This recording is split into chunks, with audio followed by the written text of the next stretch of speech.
Hey, y'all. Hey. Uh, let's get right into it, y'all. Faith based business. All right, because businesses is secular. God has always had business women in scripture, right? And so these are some questions I just want to go through because a lot of people have been having questions like, is it biblical to charge money? How do I know if God is calling me to more? And ultimately, these are valid questions because you don't know what you don't know. And so I'm here as the business midwife to share more of what I have learned and experienced over the years on what a Proverbs 31 businesswoman actually does and what she actually says about business. And so let's just get into it. And if you did have a different question, feel free to go ahead and drop your question in the chat.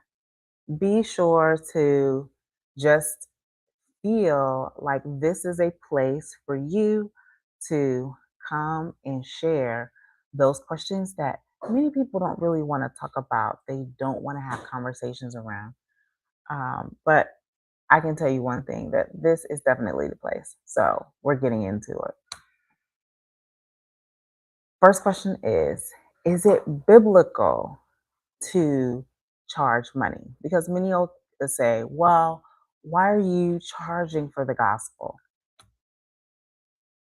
That's not what is happening. And I know that there's actually, most recently, there's a conversation. I was just on threads earlier, and there was someone who had posted about how, um, what's his name from 2819? The pastor, he was in support of someone actually charging a $60 ticket to do a podcast tour. And I guess some people were opposed to that. And I'm like, what are we talking about here? I mean, her perspective, of course, was in agreement with what he was saying, how some events it has a cost to run, even though it's ministry, there's a cost to run it.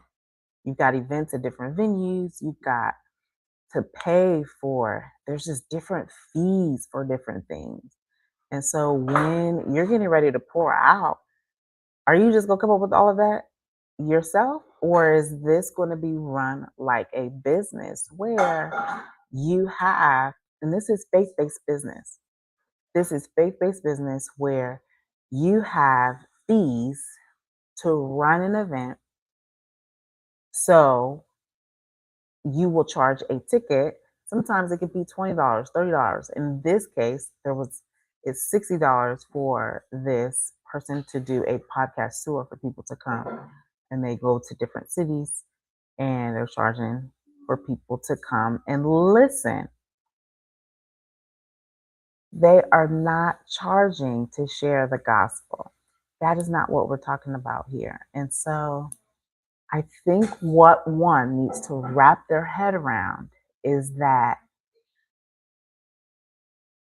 this is more than just receiving a free will offering, or you are sharing a sermon at church somewhere and you're just like, well, or even if you're not at church, you could be out somewhere else. And so you are debating on, should I charge? Are you using your gifts? Are you using your expertise? This is what faith based business owners really need to renew their minds about, because this is not one of those be in the world, not of the world concepts. Business was ran by people in scripture from Genesis to Revelation. Is it biblical to charge money? Yes. What are you charging for? That's the question. That is a valid question. And so these are just questions that need to be had when we are talking, when you're talking to someone and they really want to know, they really want to have better understanding. And I think the conversation should just really be around understanding, especially when it comes to faith-based business. Because some people can just really get it mixed up. They just don't have a clue. And they're just thinking, oh, because I'm getting fed, like we really need to recenter what our brain is saying about your own relationship with money. Because if you are afraid of money, you're going to be afraid of money no matter what industry you're in. It doesn't matter if you're faith based, it doesn't matter if you are in some other worldly industry. If you're afraid of money, you're afraid of money. And the results of your life will show this. And the bigger picture is, are you really going to be living that hundredfold life? There's that scripture in Matt, I think it's in Matthew, right? The 30, 60, 100 fold. How do you get to that 100 fold life where it's literally expansive and you're literally um, walking in so much abundance that there really is no care because you in an heir of Christ? Here's another question that people ask. Here's another question that really gets um, people thinking about, well, how do we have a conversation around this? How do I know if God is calling me to more? How do I know this? What are those signs? There are going to be signs. Ultimately, when you are living an unfulfilled life, you're going to feel really tightened. You're going to feel really insecure, mind, body, and spirit, especially in your body. It's going to really like pour out, especially in your mind. You're not going to be able to think straight, especially in your spirit. You're going to feel really secluded. You're going to really be feeling like, am I really living the life that God has called me to? Or can I do more? How do I know if God is calling me to more? Well, you know, because you just have this itch to really do more, give more, be more, and have more. So you're going to want to do more. You really just have this like a burning desire within, and you just feel like, oh man, no one really understands how passionate I am about this thing. And so, what is happening is on the inside, your capacity is expanding. As your capacity is expanding, then the resources are able to come. Because now you're able to stand in that and actually handle the assignment that God is calling you to. What's another way that God calls you to more? Well, that really only determines your own walk, right? In your own relationship, because God gives each individual like those signs. I can only share some of the signs, right? Um, for each individual, it's going to be a different thing. And so it really is going to come to maturation of your own relationship and your own intimacy, right?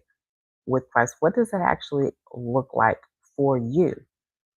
And so you can hear testimonies of others and what they have found as, oh, this was a sign, or oh, that was a sign.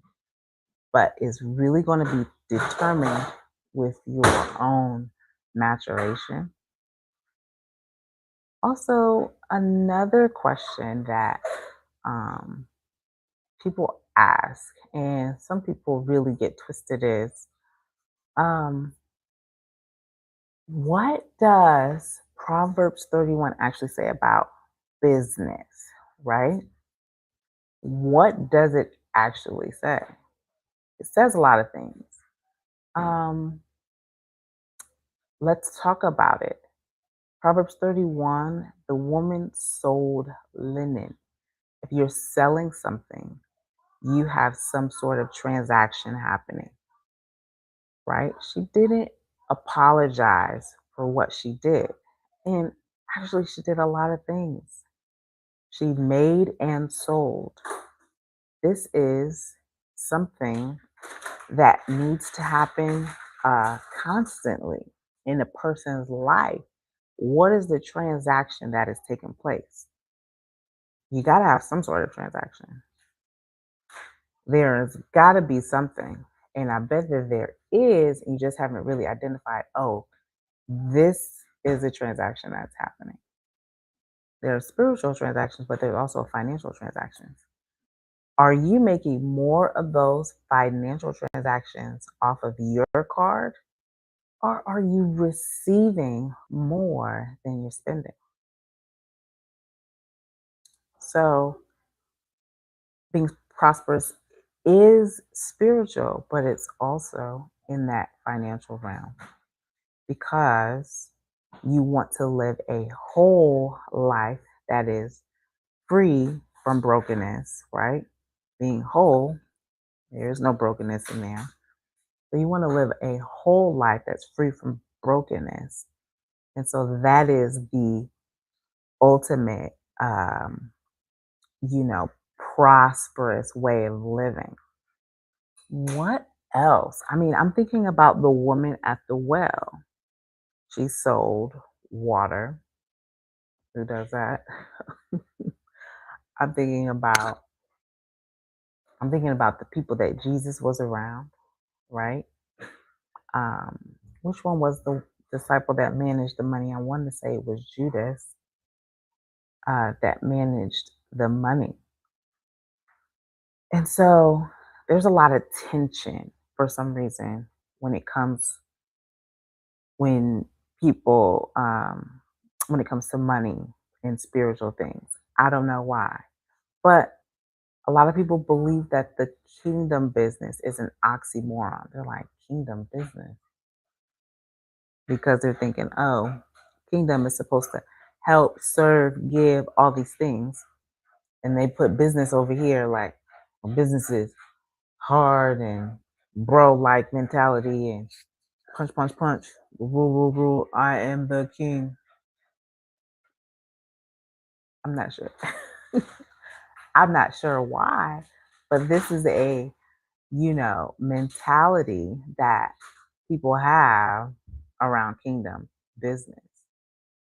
And so there's tension there when some people believe that, they were taught that, oh, Jesus was broke. He was just a carpenter, that Gigali old fool over there.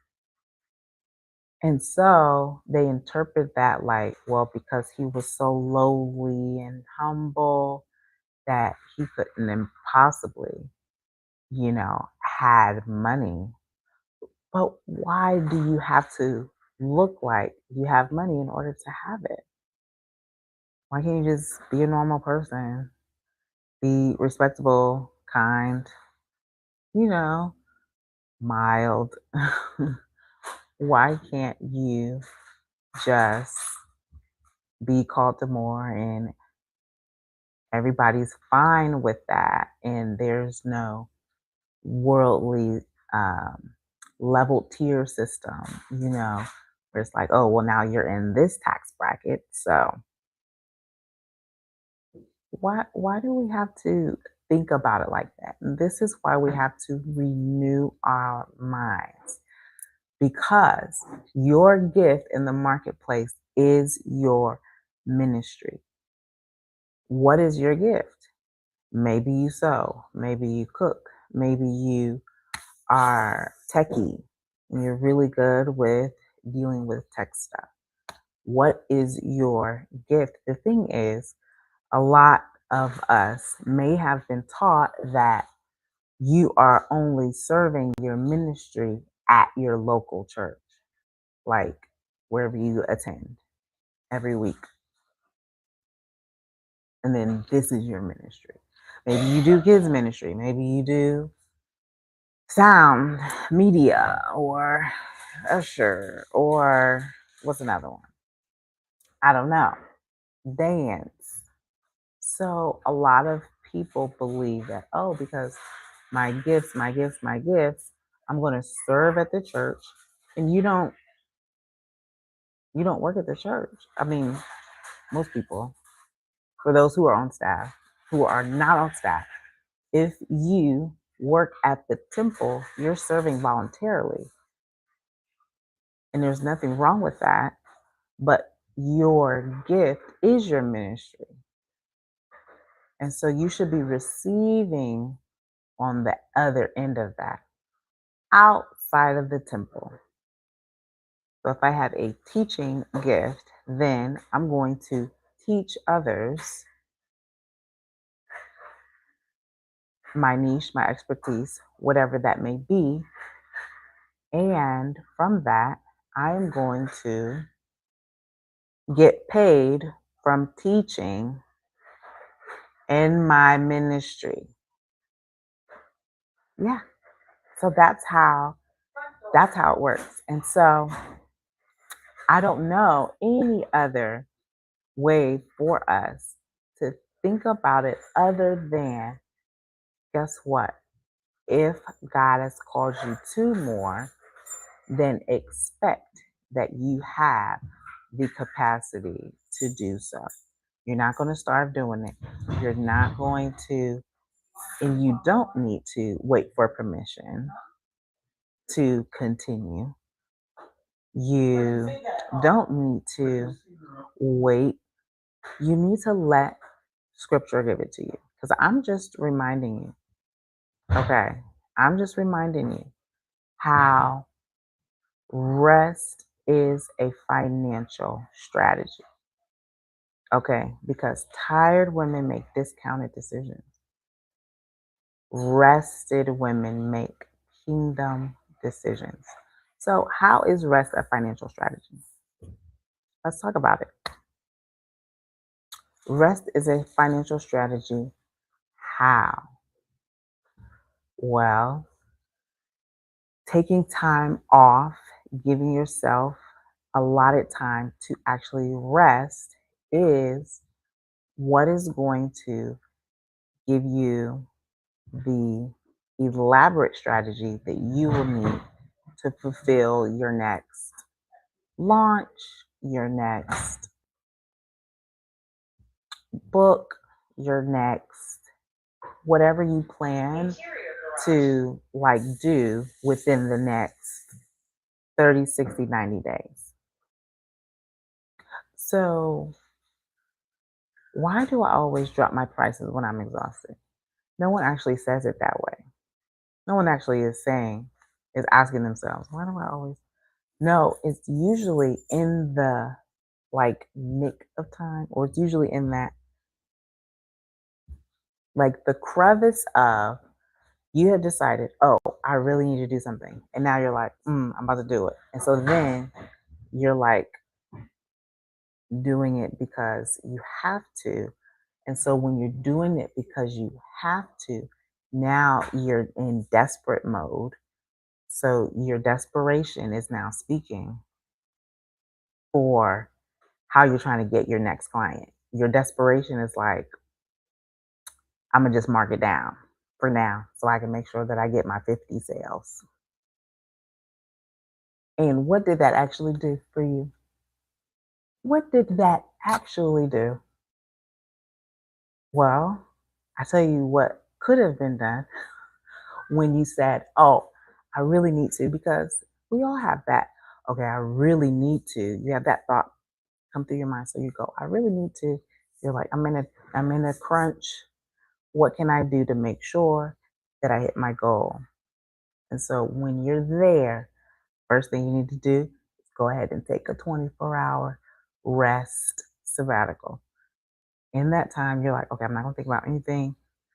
I'm not going to be in contact with anyone. I'm not going to be on social. I'm not going to, you know, work on what I think I know. You're going to first take a nap or just rest, right?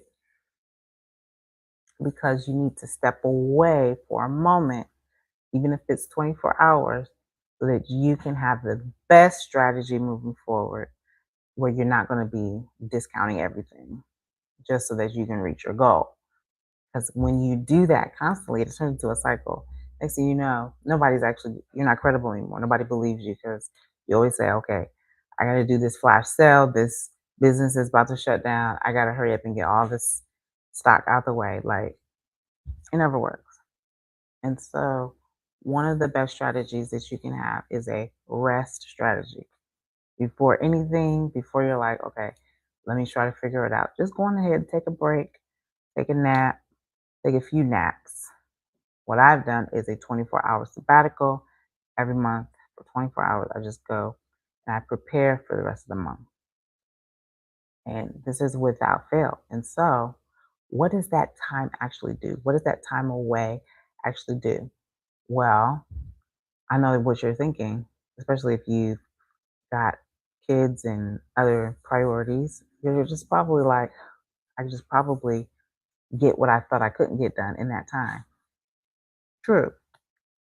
However, during that rest time, I actually want you to not do content, not do calls, don't take any client calls, don't take any meeting calls, block that calendar time off. This is you time. This is your time to dive into self. This is your time to connect, all right, with the one, the creator of it all. This is your time to really hone in, because when you get left with nothing else, if you can, go without devices. If you can, just don't even take a look. What happens in that time is that ultimately you are getting realigned, mind, body, spirit. You're getting realigned and you're getting reset for what's next, especially when you're in that crunch.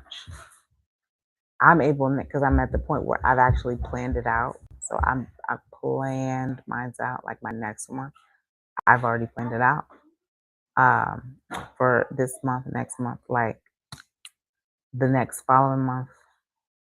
But if you're just starting this, I would say to start as soon as possible. If you can't do 24 hours, try to go half a day. Try to do half a day. In all honesty, I actually had to start with like 2 hours to actually do that. So, no shade.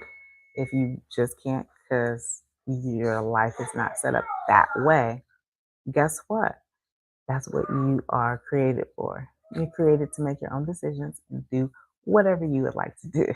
So, if you can, start with 2 hours of nothingness, but really get away. Don't even begin to pick up that phone.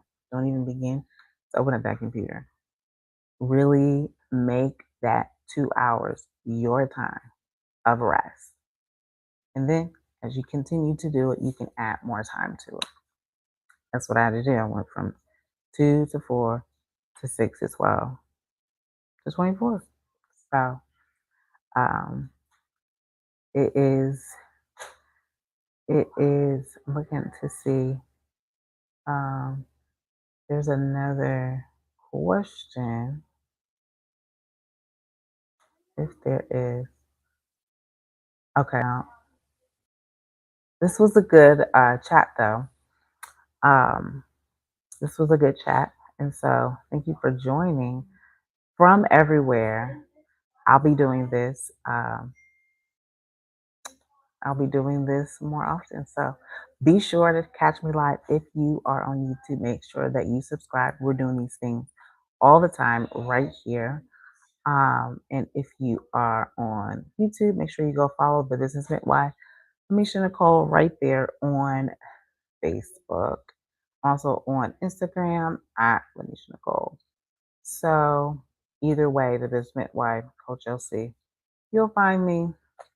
But I definitely talk about rest as a financial strategy, money mindset, and leadership, especially for women leaders in ministry, because rest is not laziness, but it is strategic recovery. So I'm just here to help you get to your next level, because there is a business inside of you that needs to be birthed, and you can't pour from an empty cup. So make sure you get filled up so that you can pour out and you're not exhausted. Take a break before your next business launch. It's an investment, and also charge accordingly. I will see you guys in the next video. Until next time, ciao.